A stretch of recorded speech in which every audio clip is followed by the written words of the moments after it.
Welcome back to the Sean Trey Show. I got a really interesting guest with me today, and would you like to tell people who you are and a little bit about what you do? Yeah, my name's JB Zylke. I'm an author, also a videographer. Um, just had a book come out about.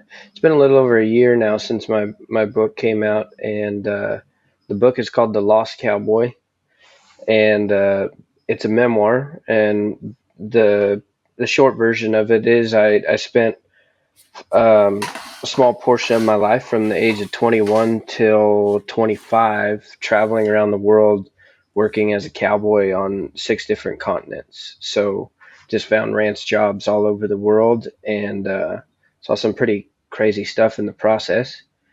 And then I got home and felt like I should write a book about it. So it took me 4 years, but I got it done. That's awesome. Well, there's so much to unpack there. First off, is like how how did you find this path of being a cowboy? I mean, for me, cowboys are always this part of American culture that is so iconic, and and in my family,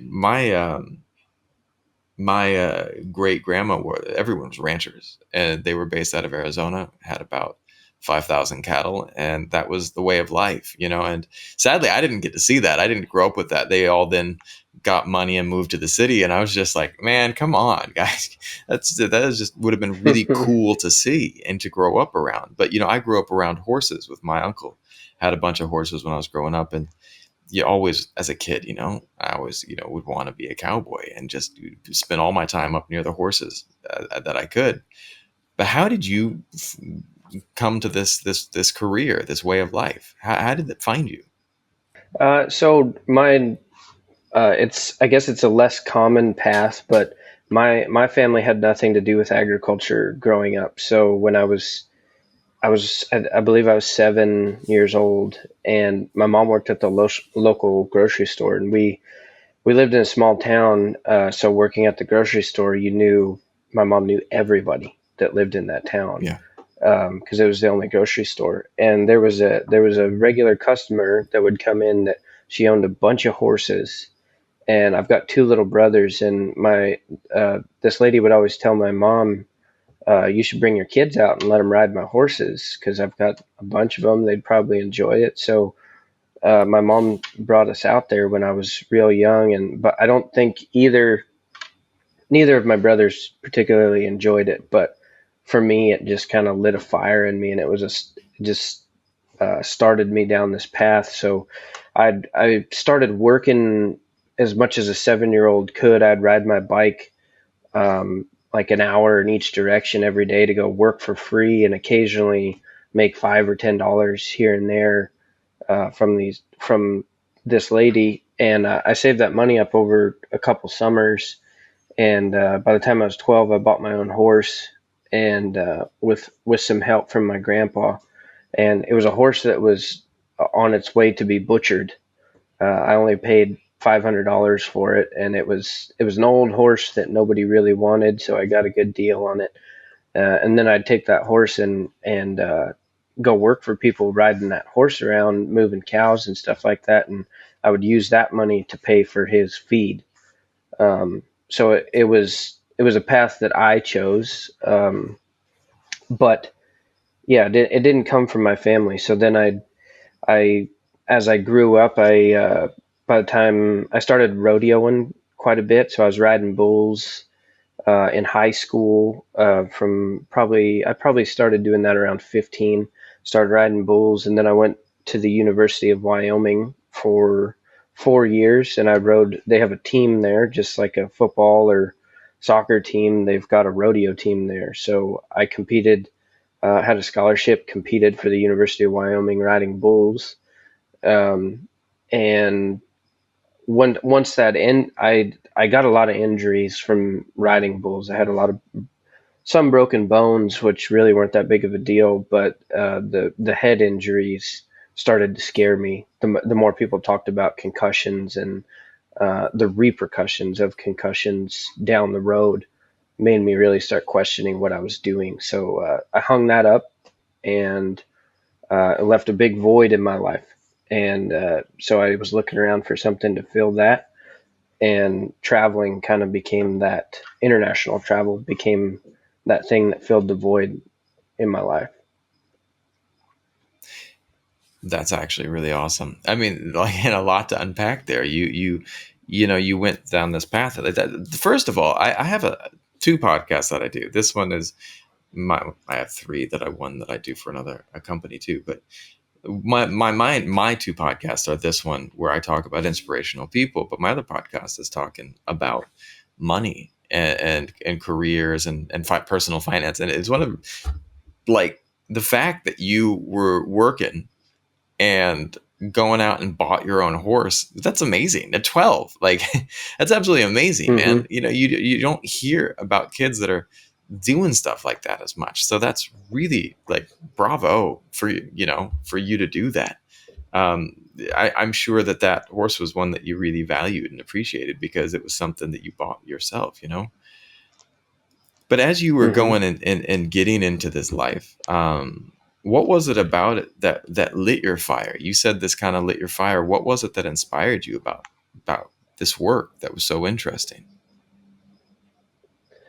I'd I had always really enjoyed the outdoors. I grew up. My family didn't have very much money growing up, so we didn't really go on big vacations or anything like that. So our escape was always the outdoors. We didn't really have video games. We didn't have a lot of movies. I think we did have a TV when I got older, but the outdoors was always there for us. And I also was fortunate enough to grow up in the Rocky Mountains, so we were close to national parks and public land and things like that. So when we would go do something fun, especially when I was really young, it was always just going into the mountains and hiking or Yeah. whitewater rafting, things, just outdoor activities. So I already really enjoyed that.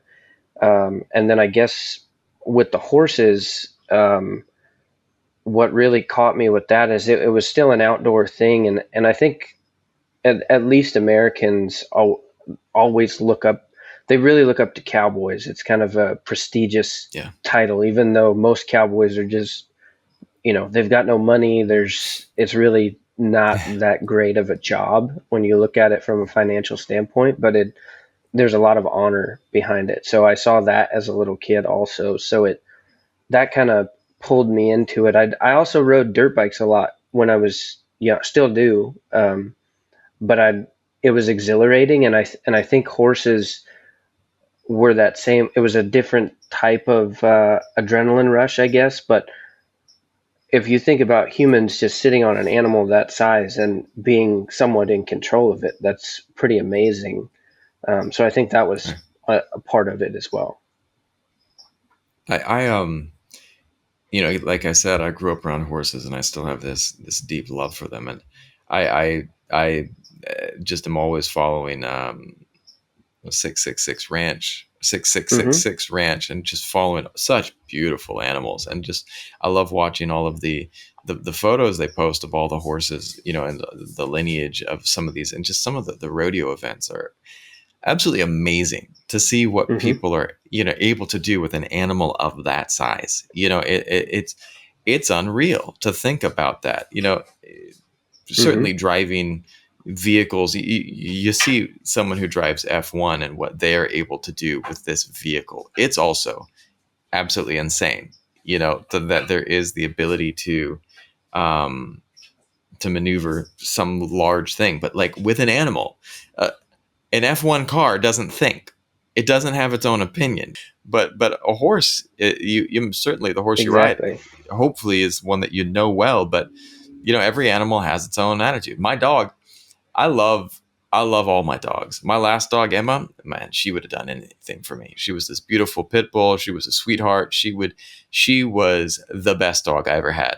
My current dog, Elvis, he's a border collie and he's an asshole. Like, yeah, I love him, but he's not. He's just always causing me issues. He's a good boy, but man, he's got attitude. He loves my wife, hates me. So, I mean, if I was tasked with trying to do any type of thing with either of those dogs, Emma would have been an amazing dog to go do stuff with. But Elvis, Jesus, it'd been Right. tough. It'd be really tough. And that's something that always fascinates me about rodeo is like you are having to compete and be as one with this animal. It's amazing. Hmm. Yeah, that's right. And there's so many disciplines to rodeo. I rode bulls, and a lot of times you're getting on a bull that you've never seen before. No, you don't know anything about it. At the higher levels, the more professional levels, they know a little bit more.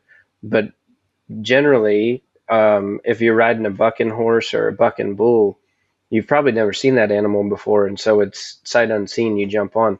Whereas the other side of rodeo stuff, people bring their own horses. They own the horses themselves. They a lot of times have trained those animals, so it's much more of a team effort between animal and human with a lot of the events in rodeo uh, where it's not bucking horses or bucking bulls. That's really interesting. Well, and one of the things that I've always wanted to ask someone who rode bulls, like, what is that like? I mean, to me, it's like jumping on the back of an angry Honda Civic. I mean, about the same size, you know what I Hmm. mean? Of it's just a Honda Civic that might want to at that moment kill you and toss you around. It's like it's absolutely fascinating. What goes through your head as you're sitting there on the back of this absolutely mammoth animal? Yeah, especially in the rough stock side of things, where you're riding a bucking animal, I mean, even if you do it well, generally it's fairly violent on your own body. You could do it Yeah, perfectly and still end up hurt doing it. So it there really is no other feeling quite like it, but it is in a way it feels like you're going into a fist fight. Even if you win, it's gonna hurt. You're gonna get hit back, yeah, and a lot of the people that do it love it, and they're well aware of the risks involved, but it's an adrenaline rush like nothing I've ever felt, specifically because these rides are for 8 seconds. So yeah, I've done a lot of things in my life that really get your adrenaline pumping, but usually it's over a longer period of time, or your adrenaline will get pumping from one particular instance where, maybe you almost step out in front of a bus or something, and then that really gets your heart beating, but it's over. Whereas this, you're signing up for it, you're prepared, you know what you're about to get into, and then it's 8 seconds of just pure chaos. And and the bull and or horse doesn't stop after 8 seconds. You still have to get off that thing and get away safely. Um, yeah, but it's just a lot of adrenaline and a lot of power to control in that short amount of time. yeah. There was I have some friends that are MMA fighters, and it's similar. It's like similar or not that you're in this moment of extreme chaos, and then yet for an MMA Hmm. fight, if you get clocked and start getting knocked out, the ref runs in, stops everything. Uh, doesn't quite happen with this bull or a horse. You got to get off, and that animal's still like, I'm gonna keep hitting you while you're down. And so luckily there are Exactly. people there that are supporting you, but it isn't very different in ways that there Hmm. is. You can, like you said, in a fight, it's gonna hurt. Even if you like it, Right. it's gonna hurt. I trained martial arts and I did some competitive judo, and it's gonna hurt. It doesn't always feel Right. fun, but it's gonna hurt. But at the Yep. same time, um, on the martial arts side, there is a much safer aspect because someone's going to be like, "Beep, this guy's unconscious. Let's take it easy on him now. Everyone, lift him up. Let's. So that's fascinating to me. Um, you started embarking on moving around the world. The travel bug got you. What was the thing that allowed this doorway to open up? What was the thing that was the first job? Someone said, "Hey, I got this gig." For me, I live overseas, and after university, I was sitting there, and I had no idea what I was going to be doing for my next step. and I knew I needed a job, and my school had not prepared me well for the world. And I was just like, all right, what do I do now? All right. And someone was like, hey, there's this gig in Vietnam. Are you interested? And I was like, yeah, let's check it out.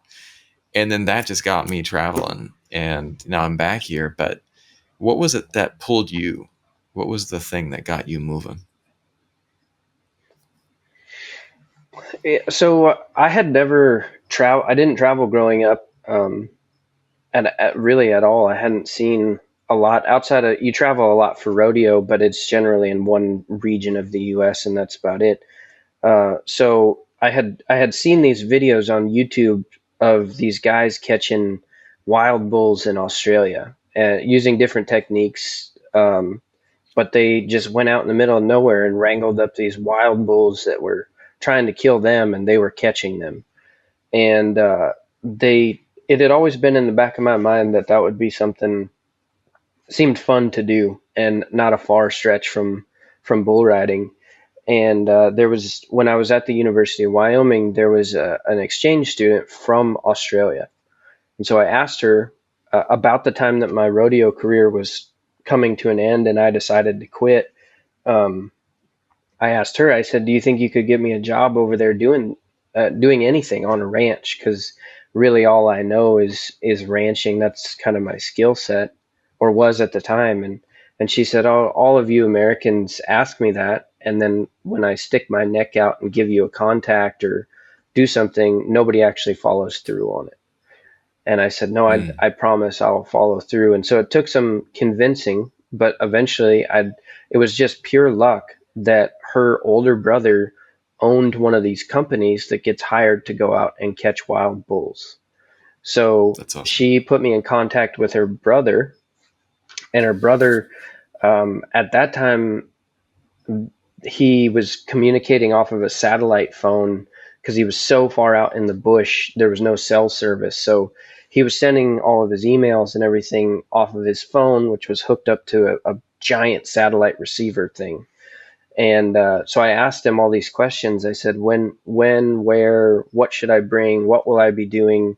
Things that you would ask going into a normal job. And I had no idea really what I was getting myself into. And all of his responses were probably no more than 10 words. He gave me pretty much no information other than be at this place at this time and we'll pick you up and put you to work.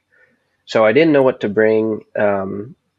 And I just kind of threw everything I thought I might need into a bag and took off. And at this time I was still at university, so it was our summer break. So I knew I had 3 or 4 months. So I booked a one-way ticket to Australia, and I landed in Cairns first. But the place he was going to pick me up was way out in the middle of nowhere, and the only way to get there was on the mail plane. So I landed there and then took a taxi, I believe, to a much smaller airport where they loaded mail and food and sometimes and people as well going out into the bush. But this was just a 6 or an 8 seater, very small plane. You were sitting right behind the pilots, and it just did a loop all the time, kind of like a school bus, where it would land on these little dirt airstrips and drop people off, drop supplies off, and so that's how I ended up out there in the middle of nowhere. And those guys were not there when I landed, and uh, I sat there for about an hour, hoping that I was in the right place because it was just me and one old Aboriginal man who his job was to keep kangaroos off the runway and fuel up planes if they needed it. Um, but I told him the guy's name that I would be working for. He said, "I've never heard of him, don't know where he lives." So I just sat there hoping that that guy, these emails that we had exchanged through a sat phone weeks before, I hoped that he was actually going to show up. And after about an hour of sitting there and me thinking I maybe made a huge mistake, some of his crew rolled up and picked me up. That's wild. Like I can't imagine sitting on that runway going, "What am I doing here right now?" We wow. What was it like to go catch wild bulls in Australia? I mean, that's also absolutely fascinating. It was exhilarating for sure. It was right up there with riding bulls. It was just more of it was an all day thing. It was what we did every day, a really high adrenaline level. It was very the guys I worked with were they were Australian outcasts really. They were guys that just couldn't be in town because they were just so feral and wild themselves that they really only fit in out in the middle of nowhere. Um, so we pretty much lived in a camp. We had no buildings or anything, so we just slept on the ground out on a in this camp. It was me and probably five, six, seven other white guys, and then everybody else was Aboriginal that we worked with, and a lot of the work we did was on Aboriginal land. So we, in a roundabout way, worked for the Aboriginal community and all the elders. But we were just hired by the government to come in and catch these wild bulls because that place had been given back given back to the Aborigines probably 50 or 60 years before I was there. And it was essentially like in the US, we have Indian reservations, just land that is given back basically. And so they had done Hmm. that. And when they did it, they didn't want, it wasn't their desire to run that place as a business still. They just wanted the land and to be left alone. And so because of Hmm. that, they didn't take care of the fences. They didn't take care of the facilities. They meant nothing to them. And over the course of 50 years, all those cattle that were on that place had basically reverted back to nature and gone completely feral and wild, and they did nothing with them. They never handled them. They didn't sell any of them. So, um, like on a normal functioning cattle ranch, you pull off the male all the steers and you Hmm. sell them every year for meat.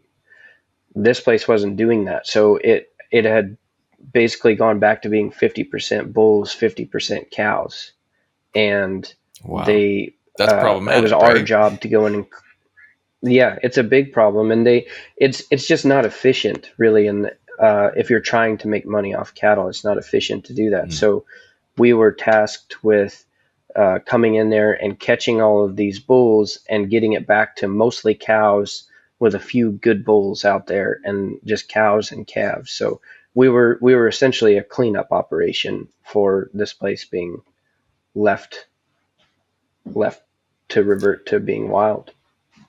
What's the process of catching a bull, a wild bull in the back country of Australia, like in the bush of Australia? How do you even do that? They had a couple different ways that they would do it, and um, they used to do it all horseback before there was a lot of machines available to do it. And then they what the way we caught them was we had dirt bikes, and so I was on Yeah. a dirt bike about half the time, horse about half the time, and you would ride up next to a bull that was running full speed on a dirt bike, and you'd reach out with your left hand and grab the brush of its tail and take one wrap around your hand so you could hold on tight, and you would accelerate with your right hand and turn off to the right, and the bull would you would essentially like pit maneuver the bull like a cop car taking out a Yeah. high speed chase. You'd spin them out and they'd flip over, um, and then you dump that dirt bike as fast as you could and jump off and run back to the bull and then tie his feet up really quick. And once his feet were tied up, we had a big truck that we'd come pick him up and load him into the truck and haul him back to the corral. So these bulls, you couldn't just push them into a set of pens and close the gate on them. They were too smart for that. So we had to catch each one by hand. We also used four wheelers, and they had Toyota Land Cruisers over there that they armor plated them and built basically it was all metal around them to protect them, and we would use those as well to kind of pit maneuver the bulls and tip them over and then tie them up. So, and this is this is again. I just had a conversation with my wife about this before.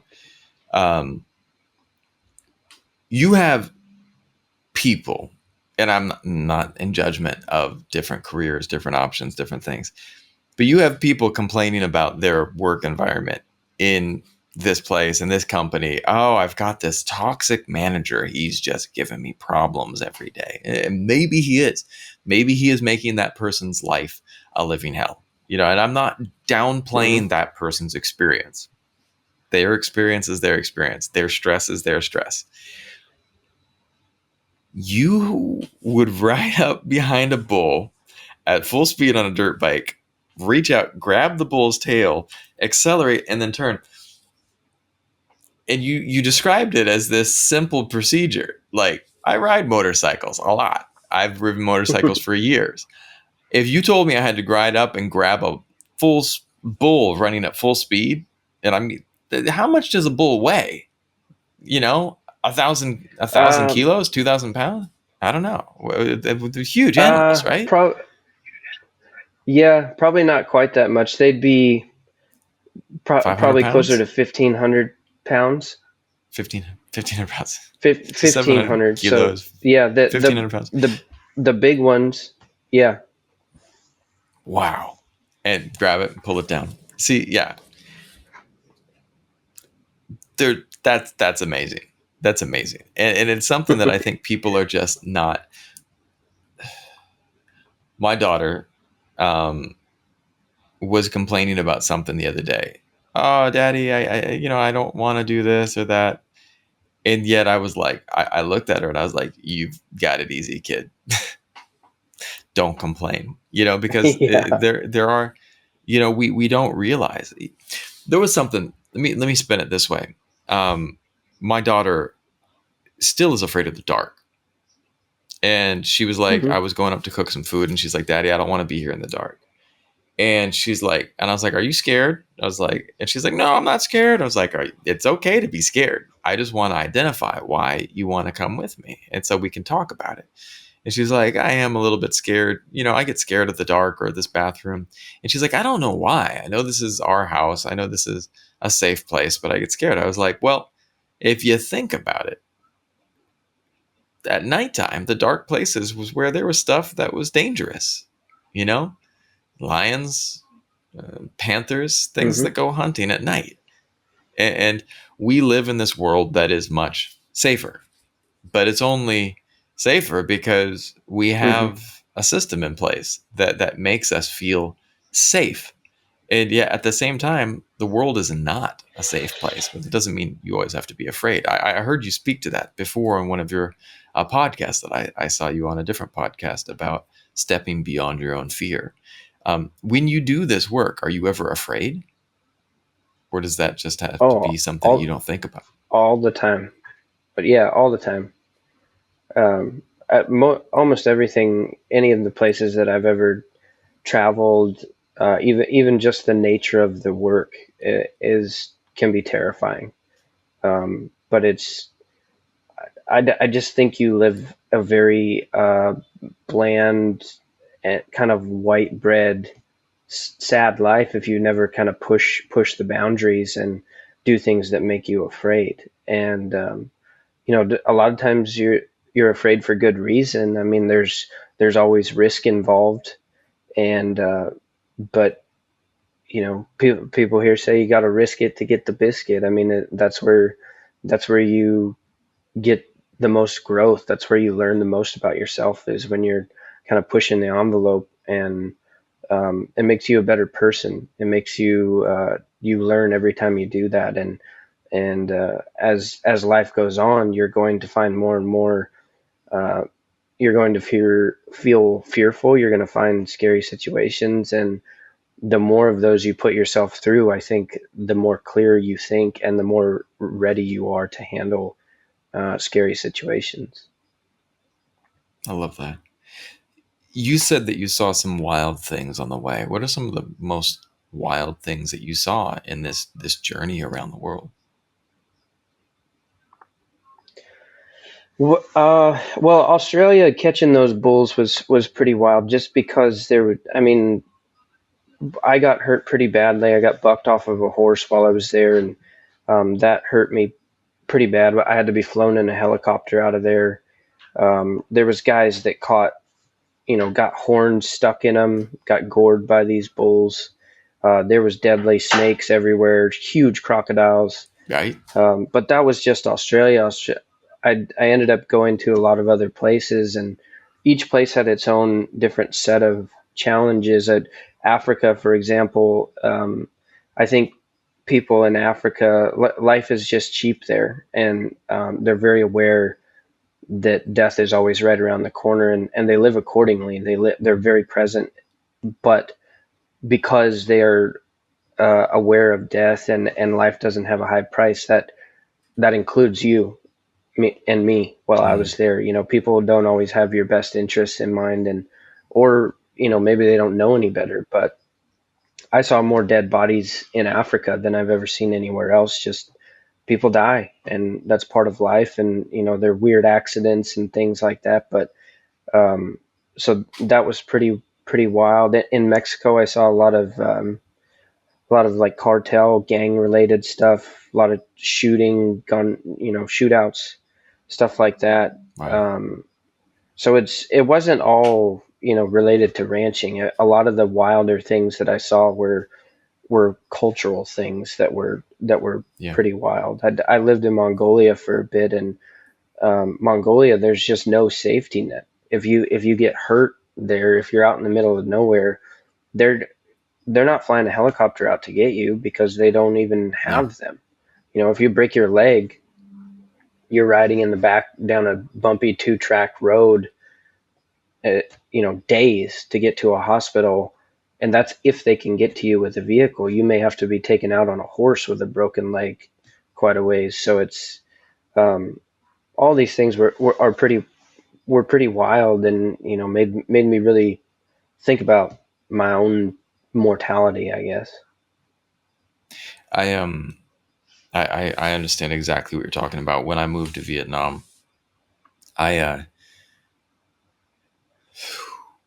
there was there's things that you get used to back home that are just not there.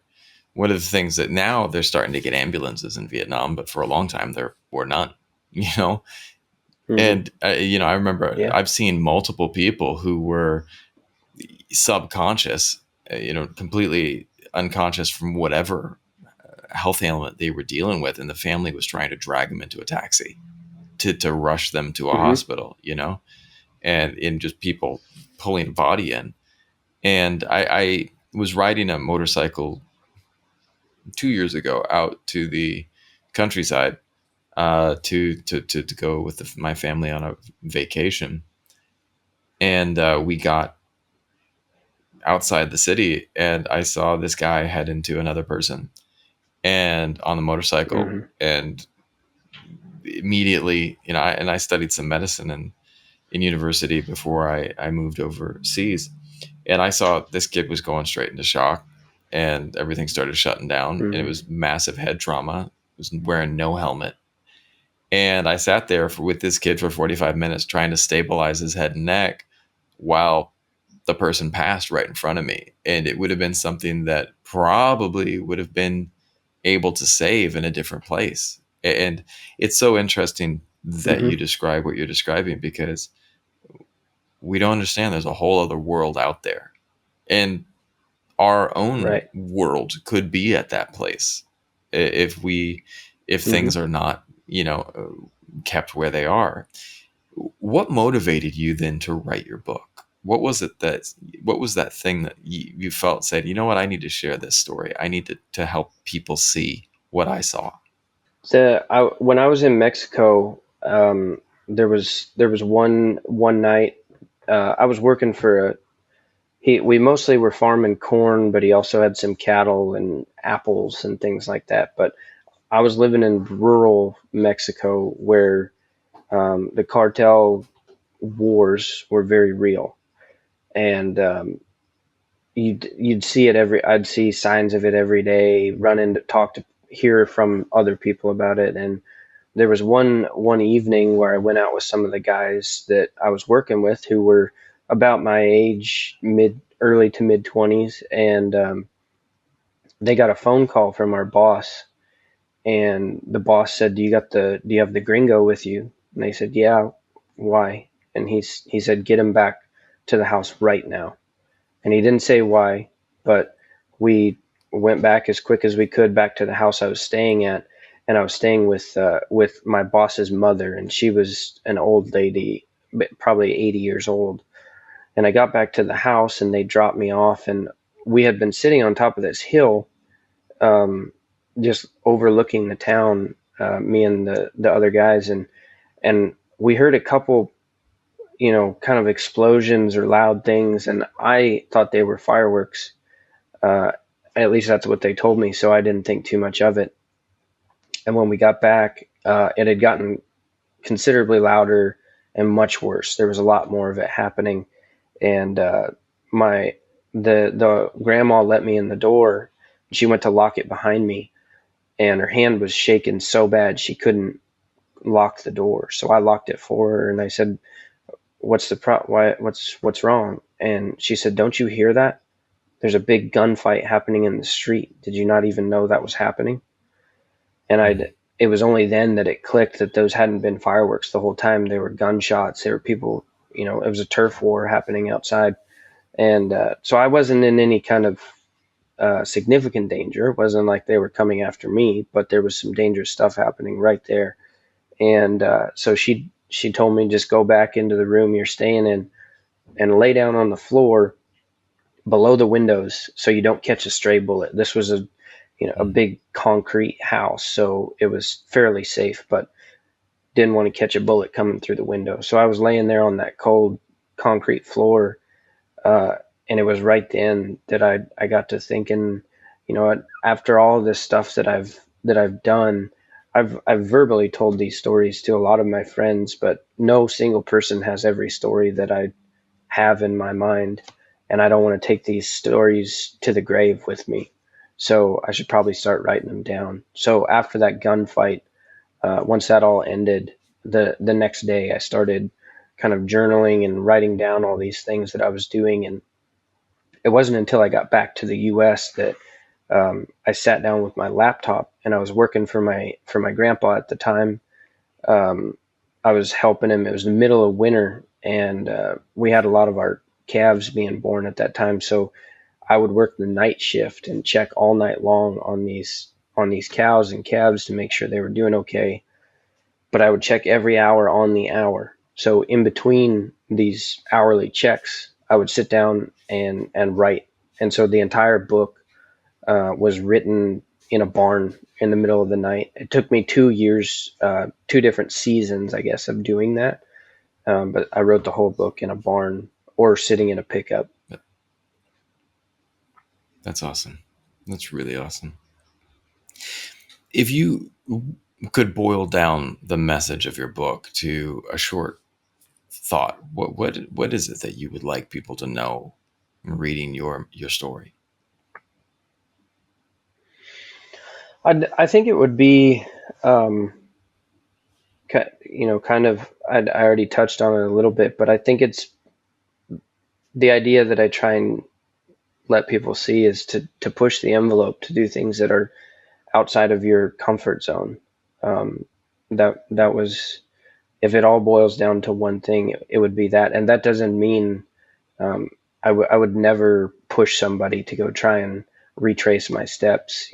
I probably shouldn't have done a lot of the things I did, but it's more so just in your everyday life, finding things that maybe are a little bit scary to you, and exploring them a little bit more in whatever way that you see fit. But it definitely doesn't mean going and dumping yourself in the middle of Australia. I think more people would find a lot of value in pushing the envelope. I love that. I love that. I I try to instill that in my daughter, to go out and try stuff, to go out and try things that are scary, Hmm. to do things that you might not feel comfortable doing, and then afterwards coming back and saying, well, you know what, I did that, it wasn't that difficult, so what other things that are a little intimidating can I try?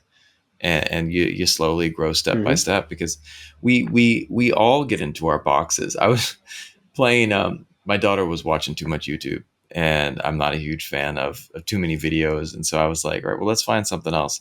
We had bought her, she loves art, she loves, I think all the little paintings on the wall are from my daughter, and she we bought her a Nintendo Switch ages ago, and she had Minecraft on it, and she never played it, but she loved watching Minecraft tutorials. And so we were going and joining and playing in new worlds. And so finally I was like, well, just sit down and play it. So we played it together. And then she started having fun, just building worlds, making creative things, building little houses. And what was interesting is, like, I was like, well, go explore outside your house. No, Dad, I don't feel, I don't feel safe going out there. I was like, it's a video game and you're in creator mode. You can't Mm-hmm. get hurt. There's nothing that can happen to you. Like, go and Mm-hmm. look, explore the world. Well, what if I can't find my way home? And I think that's a core fear for people when they go out. What if I get lost? What if I get, and it might not be I lose my way physically. What if I lose my way up here? What if I lose Mm-hmm. some of who I am?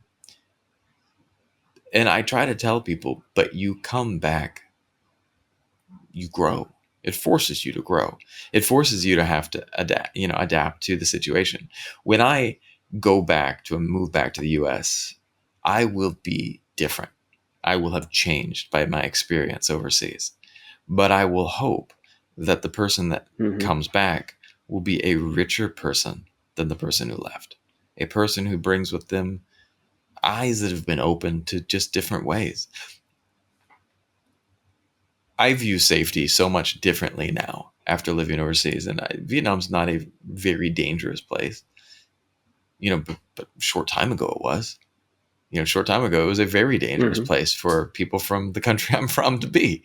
You know, and even still, like, we had some neighbors that had a sword fight, machete fights, you know, on the street. 30 guys with swords fighting 30 other guys with swords. And, like, I'd seen that stuff in movies like Kung Fu Hustle. And I was like, that doesn't happen in real life. Well, it did on my street. We watched it. I got video of it. I was just like, wow. And one guy ran out with a trident. And I was just like, I looked at my wife. I was like, this is from Ron Burgundy. Like, this is literally the anchor Yeah. man. Guy's got a trident. And the police were nowhere to be seen. There was no safety. Yeah. And yet people's lives continued, and people continue to live Yeah. and survive because they had to. And and I had to learn to live a different way, and to view the world in a different way. And I feel like it's Mm-hmm. made my experience more rich.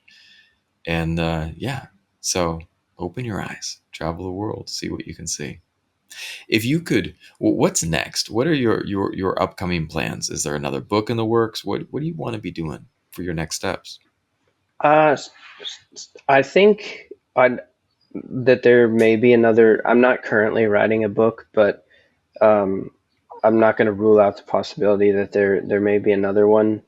Uh, Currently, my work right now is I'm a videographer and I shoot music videos, and specifically I work with musicians that are lesser known, and they're almost all of them are working cowboys or cowgirls. They're people that live outside of town that rarely get into town, and they've got an everyday job taking care of the ranch, but they're great musicians. So I try and highlight people like Right, that. But in doing that, uh, for my own benefit, I guess, I get to travel all around the United States and work with all these different farmers and ranchers and see a lot of the country. So that's kind of kept me from going crazy, I guess, living that way. I just live out of my van and travel around to different places and do that. So um, I would like to start traveling internationally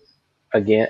COVID kind of shut that down for me, so I was looking for other opportunities where that didn't require me crossing borders, and that's kind of how I ended up as a doing this videography project that I'm working on. But I, in the future, the next big trip I'd like to take is I'd like to go to Nepal. And in That's Nepal, awesome. they don't necessarily ranch there. I don't even they don't really eat the cattle or anything, but they use yaks as kind of uh, beasts of burden, I guess. They pack loads on these yaks, and they'll take these yaks up to 15,000 feet, up in the Himalayas, and I think Yeah. that's fascinating. These people living with those cattle. So my next big international trip, I hope will be to Nepal. No, I'm looking forward to watching your National Geographic special, man, that you make on that. So it's exciting, brother. You never Yeah, it know, should right? be cool.